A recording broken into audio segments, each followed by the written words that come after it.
Okay, it's August the 19th, day 10 of our Maritimes and Newfoundland expedition, and I'm back at work.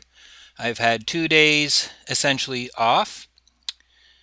Spent a day in Sydney, Nova Scotia, flew to St. John's, and the group continued on with another driver to enable me to get my mandatory 24 hours off in a 14-day period. And this is all necessitated by the fact that the Argentia ferry to Newfoundland was not running during this trip. So we're all set to go. We're starting our day in St. John's. We stayed at the Delta right downtown. Beautiful hotel, nice spot.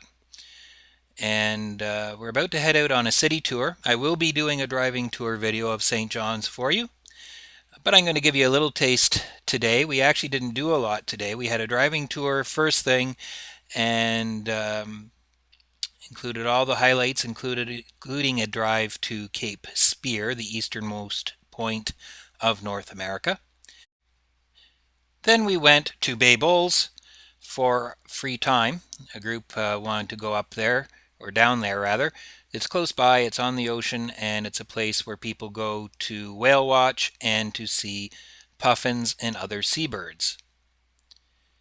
So we took a group, not everybody wanted to go. Some people stayed in St. John's and just enjoyed the city, but we did take a group out for the boat cruise. So I'll show a little bit of that later. So we're partway through our tour this morning, and I just thought I'd show you this oh so typical St. John's scene. This is the houses of Jellybean Row. No, that's not the name of this street, but it is what they call any of the areas in town where they have the multicolored homes. You can see how very bright colored they are.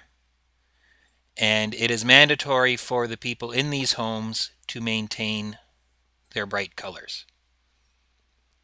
Because of the harshness of the weather in some areas of Newfoundland, they have to paint their homes probably every couple of years, so it can be quite expensive to keep them looking good. They're very proud of their homes here. Okay, now we're headed out. We're headed out to Cape Speare. We're just outside of St. John's. And so I've just got a few driving scenes as we head out to the easterlymost point of North America.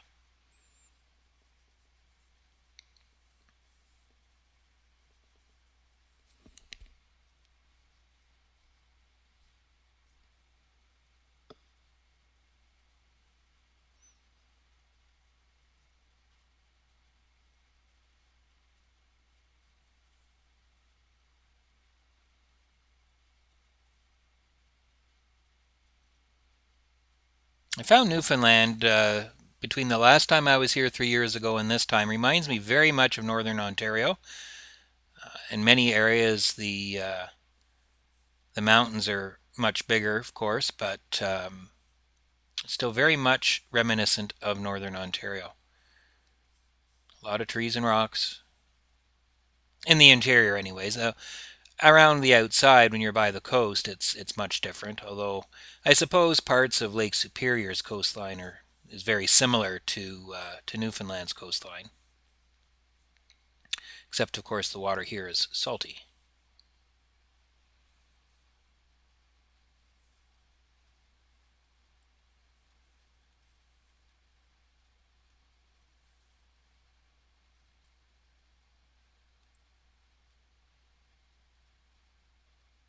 It takes about 30 minutes to get out to Cape Speare from downtown St. John's. It's not a huge drive.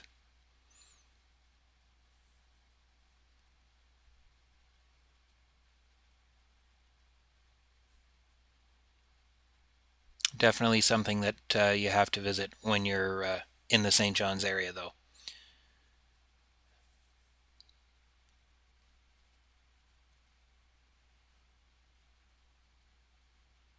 As they say here, by the time you get out to Cape Speare, Out at the tip, you're closer to Ireland than you are to Edmonton, Alberta.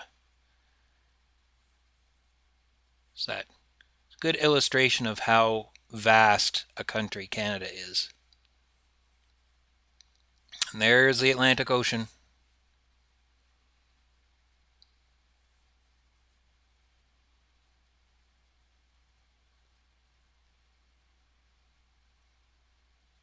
Newfoundland is an absolutely beautiful place, and the people are wonderful.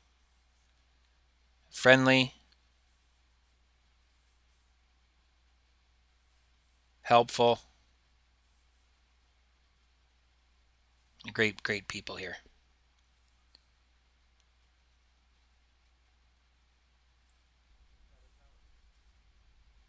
So we're just rounding the point coming up to the parking lot at Cape Speare. There's two lighthouses here, one of which is active, one is not. Of course, the active one is automated. They don't have lighthouse keepers here anymore. You see the active lighthouse is the one to the left behind the building, and then the older one is the big square one there on the right.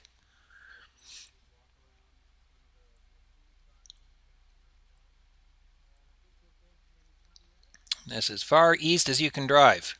That's it. Okay, so now we've finished our driving tour and we're headed to Bay Bulls. And Bay Bulls is a little bit further south along the coast from Cape Speare.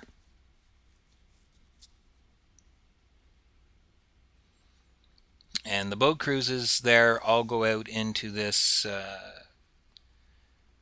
sort of wildlife preserve just off the coast of Newfoundland.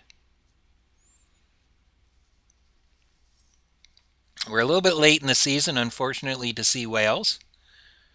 We're also too late in the season to see icebergs. Sometimes there are some whales around at this time of the year, but not very many typically. Definitely, it's pretty hard to find an iceberg, particularly with as warm a summer as they've been having in Newfoundland this year in late August.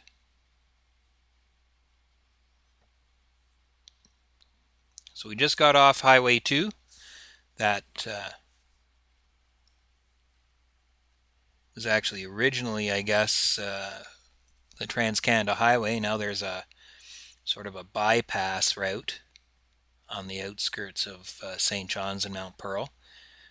But our hotel essentially is right at mile 0 of the Trans-Canada Highway.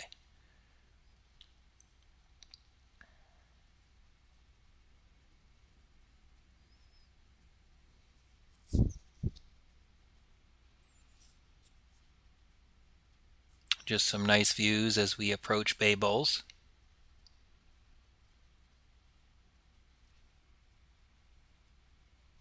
Newfoundland has been host to a great number of people over the years. It was an English colony until 1949 when it became part of Canada, but there were originally French people living on Newfoundland. There were Basque fishermen, Portuguese fishermen that came to fish off the coasts here, all looking for the codfish. By the way, if you're ever in Newfoundland and somebody offers you fish and don't tell you specifically what kind of fish, it's cod. And fresh cod is really, really nice. I'm not a fish person, but a lot of these things when they're fresh are so much nicer than they are when you get them, thousands of kilometers inland and they may have been frozen or, shipped for days or whatever. It's a lot different story when it's fresh out of the ocean earlier that same day, which is so often the case when you're getting seafood in restaurants around here.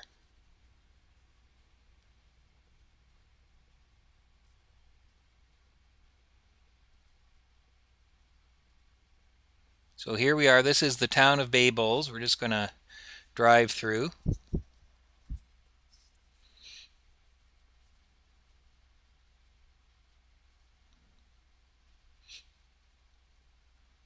Now the cruise that we're going on is on a catamaran, which is relatively stable in rough seas, and this can be a fairly windy spot here out on the ocean. And we had a little bit of rocking and rolling. I think I left a bit of a clip in of the boat rolling a little bit in the waves. It's not bad when you're actually out at the nature preserve, but it's pretty tough between the mouth of the bay here and getting out to the first island. It's we had some good swells going on there.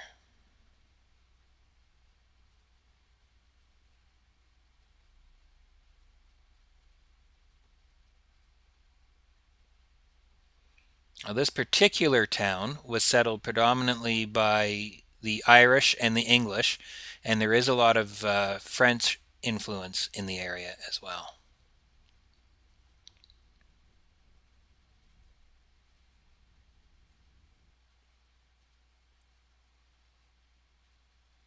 The indigenous people to Newfoundland were the Beothuk people, and they were killed off by the Europeans. The last Beothuk person died apparently in 1826, 1827. Her name was Shauna Dithit, and she was the last of her people. She, luckily enough, passed on some of her knowledge of her people's customs and some of their language, and so there are places on Newfoundland where you can go and learn more about her people, but they are all gone.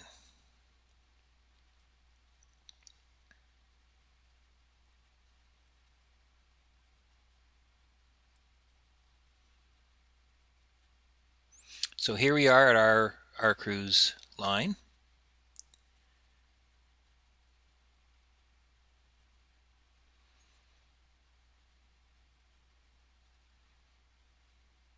In the next scene, you'll see the boat coming in from the previous run, where apparently they actually, on the two earlier runs today, did actually see a humpback whale. But unfortunately, in our run, the humpback was gone.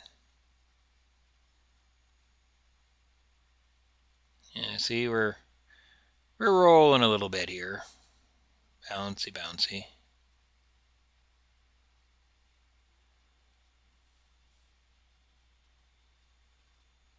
But we're on our way out to this island to see this massive colony of puffins.